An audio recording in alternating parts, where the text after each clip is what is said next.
Olá, o programa Fala Minha Gente de hoje é um programa especial porque vamos entrevistar o candidato à presidência da OAB de Minas Gerais, o Dr. Lucas Bessone, que vai falar um pouquinho sobre a situação em que se encontra a OAB e por que foi criada a chapa para concorrer à presidência aqui em Minas Gerais. Doutor, é um prazer enorme tê-lo aqui no meu programa, né? O programa Fala Minha Gente, e eu queria que o senhor falasse um pouquinho de onde o senhor vem e quem é o Lucas, Dr. Lucas Bessone. Maravilha, muito obrigado pelo espaço nesse canal maravilhoso Fala Minha Gente. É uma oportunidade muito boa para a gente poder explorar um pouco, né, falar um pouco das fraquezas do OAB, como a gente pode melhorar e um pouco das nossas propostas. É importantíssimo para o debate democrático interno. E eu me apresentando, né, para quem acompanha o seu canal, eu sou o Lucas Bessone, né, advogado da área eleitoral, é a área que eu mexo. E a gente que advoga de verdade sabe que nossas prerrogativas, o acesso à justiça ficou para trás há muito tempo.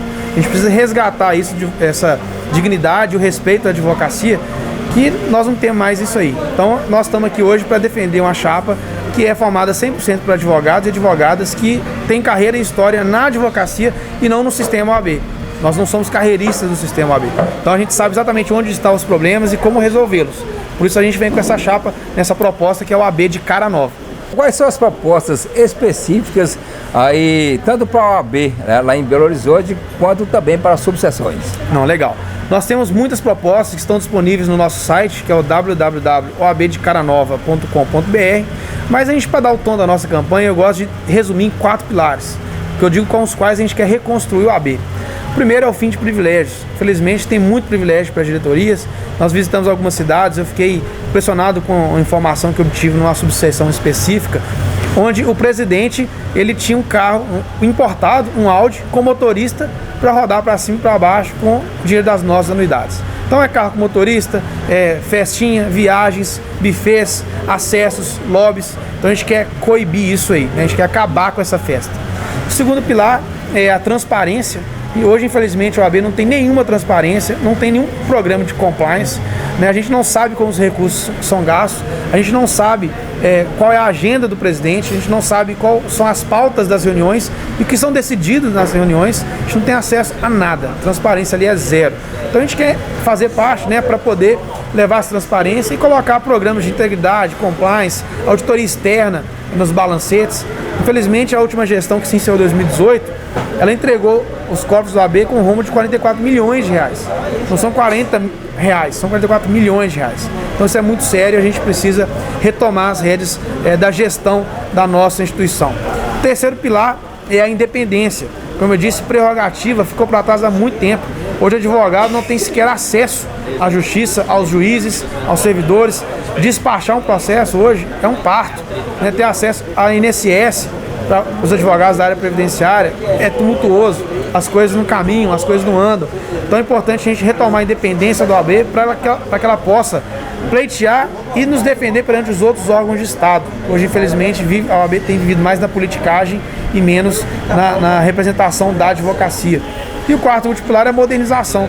A OAB tem que evoluir, né, nas questões internas. Quando a gente pede um PJE que funcione, que seja acessível e estável, dentro do nosso próprio sistema, a OAB tem os processos em papel, né? Atualizar o sistema, os cadastros dos advogados no sistema do OAB, hoje você tem que imprimir, assinar e entregar pessoalmente o papel. É bem complexo então, né? É complexo, é moroso e hoje isso tudo resume tempo e dinheiro, né? Então nós temos que reduzir a estrutura. Hoje a OAB tem 918 empregados para poder gerir essa estrutura monstruosa e lenta e burocrática. Então nós temos que evoluir para poder economizar tempo e dinheiro de toda a advocacia. Então, em geral, são esses quatro pilares que a gente está defendendo. A questão, nós temos aí a questão da anuidade, né, que é bem discutida aí entre o meio aí do direito, né, os advogados. Muitos reclamam da questão da anuidade, né, como os recursos estão sendo utilizados. Então eu queria que você me dissesse como é cobrada essa anuidade, né, se existe uma proporção, né, de acordo com cada demanda de cada escritório de advocacia, ou se é padronizado e como têm sido utilizados esses recursos e para que eles servem aqui para subseções e também para a sede da OAB em Belo Horizonte. Não, maravilha. A anuidade ela é única para todo advogado. Só os recém-formados têm um desconto até 3, 4 anos e depois ele passa a pagar integral. não tem anuidades para sociedades de advogados, apenas para o advogado, né, poder exercer a profissão.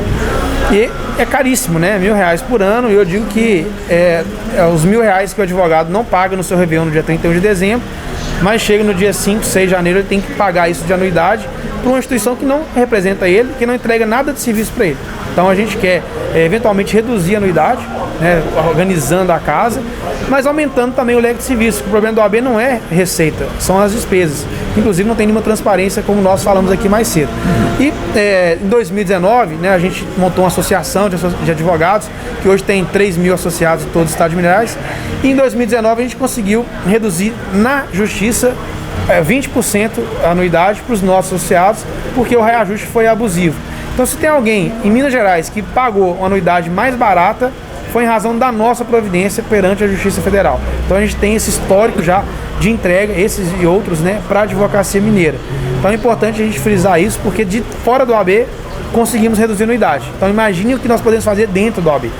O que a gente vê muito hoje aí, né, pelos profissionais do direito é que eles reclamam, né, das gestões anteriores e comparam essa gestão a uma dinastia. E como o senhor tem visto isso? Exatamente. Por incrível que pareça, não é coincidência, nós fizemos uma pesquisa no início desse processo eleitoral e pedimos para os advogados resumirem o OAB em 3 palavras. E a palavra que mais apareceu foi dinastia. Não por acaso, o atual presidente é presidente pela 5ª vez. Antes dele foi o pai dele e agora ele está querendo emplacar o sobrinho dele. O outro candidato, que se diz Renovação, já foi vários cargos dentro do OAB, o pai já foi presidente por 2 mandatos e o avô também já foi presidente. Então, a gestão da OAB fica em torno dos mesmos nomes e sobrenomes. Hereditário, como se fosse cartório à moda antiga, né? Então, por isso que a nossa chapa vem com essa ideia, essa proposta, com pessoas que nunca participaram do sistema OAB, mas que são advogados de verdade e têm carreira na advocacia e não na OAB. E qual que é o nome aí dessa chapa? E qual nome e número? Né? E nós parece que dia 27 agora acontece aí as eleições para a presidência. Onde será o local para votação? Não, maravilha. A nossa chapa é a OAB de Caranova, número 44. Né, para quem está nos assistindo, acessar o site vai ser muito legal para conhecer um pouco mais das nossas propostas e a composição da nossa chapa. O site é www.oabdecaranova.com.br e as nossas redes sociais, que é no Instagram, @bessone.lucas. Aí o Bessone é BESSON de navio e de igreja. E a votação vai ser no dia 27/11, né, no próximo sábado, e vai ser na urna eletrônica. Então, o advogado vai ter que se deslocar, né, nos próximos sábados para votar. E aqui em Teófilo Otoni, a votação vai ser na sede da OAB local. Então, vai ter que ir lá exercer o direito ao voto e, se Deus quiser, votar no 44 para a gente poder renovar de verdade e transformar a OAB. Doutor, o senhor acabou de citar aí urna eletrônica. A urna eletrônica tem sido aí também um alvo polêmico, né, na sociedade no todo, né? O senhor confia nas urnas eletrônicas? Boa pergunta. Eu já fiz inúmeras lives só para falar da urna eletrônica. Eu, como advogado especialista da área eleitoral, eu acompanho a urna eletrônica, a evolução dela ao longo do tempo, e na minha percepção, respeito todas as opiniões, eu vejo que a urna ela é confiável, sim. E ela tem auditabilidade, sim, né? Criaram aí discursos e narrativas tentando desvirtuar essa realidade, mas não é o que ocorre. O sistema da urna eletrônica é o seguinte: existe uma auditoria, que aí eu afirmo que a urna é auditável, que chama votação em paralelo.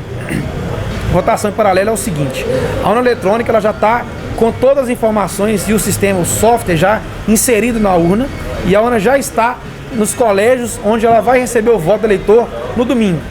Então ela já está distribuída como se fosse ser utilizada e, portanto, já fora de qualquer possibilidade de acesso. Não tem internet, ela não tem nenhuma entrada USB para alguém falar que está inserindo ali algum software malicioso. Então ela está ali num ciclo fechado mesmo. E aí começa, no sábado, essa auditoria em paralelo, né, chama votação em paralelo. Então é uma cerimônia que é feita pelo TRE em todos os estados do Brasil, com a presença dos representantes fiscais dos partidos políticos, com a presença do Ministério Público e com representantes da própria OAB. Isso está na legislação. A OAB manda representante para poder verificar essa auditoria da urna em paralelo. E eles selecionam por amostragem um número X de urnas eletrônicas que, como eu disse, já estavam no local de votação, portanto sem acesso e pronta para receber o voto do eleitor. Eles recolhem aquela urna sorteada na frente de todos esses fiscais E aí depois eles substituem essas urnas, e essas urnas que foram selecionadas, eles fazem uma votação em cédula e na urna de lona, como a moda antiga, e depois eles apuram essa votação na urna de lona e repetem essa votação na urna eletrônica depois de tirar da zerésima.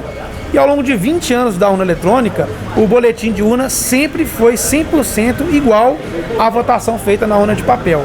E qual que é o resultado das eleições? São as somas desses boletins de urna. Então, se a gente pudesse dividir a eleição em duas etapas, seria a primeira etapa onde o eleitor vota e sai o boletim de urna totalmente desconectado da internet, e o segundo momento, que é a apuração lá em Brasília, que é a soma desses boletins de urna que são extraídos offline. E você pode observar, às vezes cidade menor, os partidos, os candidatos já sabem quem está eleito antes da hora, porque eles já somam os boletins de urna dos locais de votação. Às vezes tem uma escola, 2 escolas apenas, e esses boletins de urna sempre bateram com os que são divulgados no site do TSE, que são compostos, né, que compõem a soma da apuração. Então, por essas e outras, eu vejo que a urna eletrônica ela é segura, sim. Então foi um esclarecimento aí, né, para quem tinha dúvida aí sobre as urnas eletrônicas. E aqui nós temos, né, um painel aqui bem alusivo aí às eleições que acontecem no dia 27. Eu queria que o senhor me explicasse quem é essa aqui.